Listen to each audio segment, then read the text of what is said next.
নমস্কার বন্ধুরা, মুন কিচেনে আপনাদের স্বাগত। আমার চ্যানেলে নতুন হয়ে থাকলে চ্যানেলটিকে সাবস্ক্রাইব করে দেবেন এবং আমার পাশে থাকবেন। আজ আমার রেসিপি গাজরের লাড্ডু। দেখুন কত সুন্দর লাড্ডু হয়েছে, দোকানের থেকেও কত সুন্দর দেখতে। চলুন আর কথা না বাড়িয়ে আজকে রেসিপিটা শুরু করা যাক। আমি এখানে 500 গাজর নিয়ে নিয়েছি। গাজরের মুখটাকে কেটে খোসাগুলোকে অল্প অল্প ছাড়িয়ে নিয়েছি। আর নিয়েছি কাজু বাদাম, 4টে ছোট এলাচ, ডালচিনি, কিশমিশটাকে ছোট ছোট টুকরে কেটে নিয়েছি, এই দেখুন। আর নিয়েছি 4 চামচের 2 চামচ গুঁড়ো দুধ, আর নিয়েছি গরুর দুধ জাল দেওয়া 1 কাপ।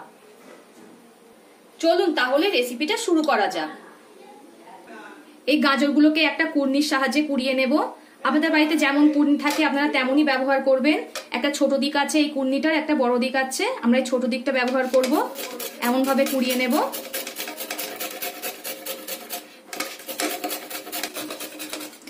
এই দেখুন এমন ভাবেই আমি সব গাজরগুলোকে কুড়িয়ে নেব।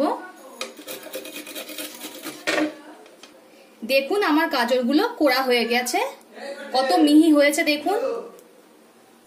আমি গ্যাসে একটা কড়া বসিয়ে দিয়েছি গরম হওয়ার জন্য। কড়াটা আমার গরম হয়ে গেছে, এতে দিয়ে দেব সাদা তেল অল্প করে, আর দিয়ে দেব ছোট চামচের 1 চামচের পরিমাণ ঘি। তেল আর ঘিটা আমার গরম হয়ে গেছে।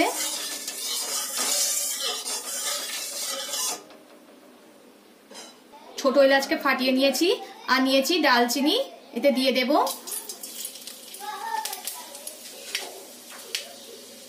এবার যে কুড়িয়ে রাখা গাজরগুলো ছিল সেগুলো এর মধ্যে দিয়ে দেব।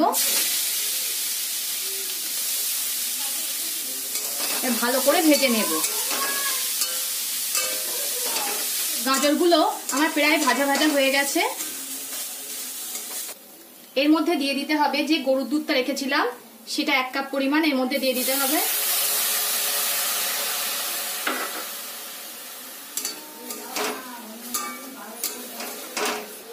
এই দুধের মধ্যে গাজরগুলো সিদ্ধ হয়ে যাবে। দেখুন দুধের কালারটা কত সুন্দর হয়েছে। এর মধ্যে দিয়ে দিতে হবে স্বাদ মতো লবণ। যে কাপের পরিমাণে 1 কাপ দুধ নিয়েছিলাম সেটাই হাফ কাপের একটু বেশি চিনি দিয়ে দিচ্ছি।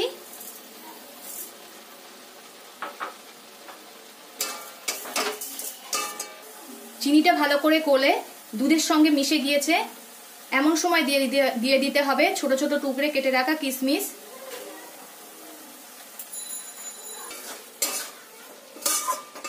দিয়ে কিশমিশটা ভালো করে নাড়িয়ে নিতে হবে। গাজরের সঙ্গে ভালো করে মিশিয়ে নিতে হবে কিশমিশটা।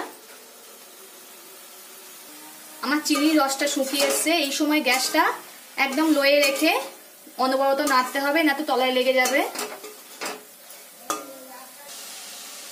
2 চামচ গুঁড়ো দুধ এর মধ্যে দিয়ে দেব।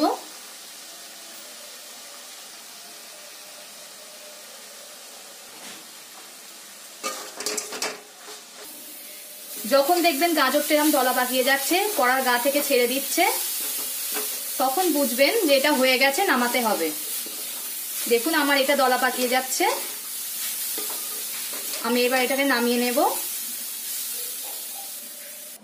আমার নামানো হয়ে গেছে, এবার এটাকে আমি ঠান্ডা করে নেব। আমার গাজরটা ঠান্ডা হয়ে গেছে। এবার এর থেকে ছোট এলাচ, যে ডালচিনি ছোট এলাচ দিয়েছিলাম সেগুলো বাদ দিয়ে দেব বেছে বেছে, না খাওয়ার সময় গালে পড়বে। এবার এগুলো লাড্ডুর আকারে শেপ দিয়ে নেব।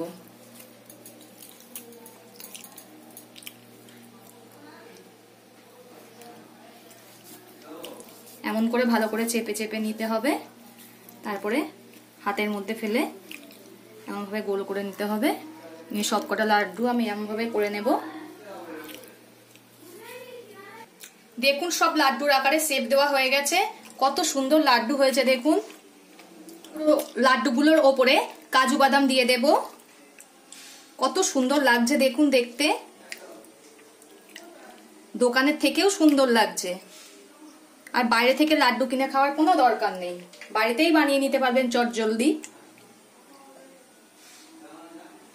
এমন সুন্দর সুন্দর লাড্ডু বানিয়ে আপনারা ফ্রিজে অনেক দিন পর্যন্ত স্টোর করে রেখে দিতে পারেন। কোনো কেমিক্যাল বা রং ছাড়া কত সুন্দর দেখুন কালার এসছে। দেখতে যতটা সুন্দর লাগছে খেতেও খুবই টেস্টি লাগে। পরবর্তী ভিডিওতে আপনাদের সঙ্গে আবার দেখা হচ্ছে।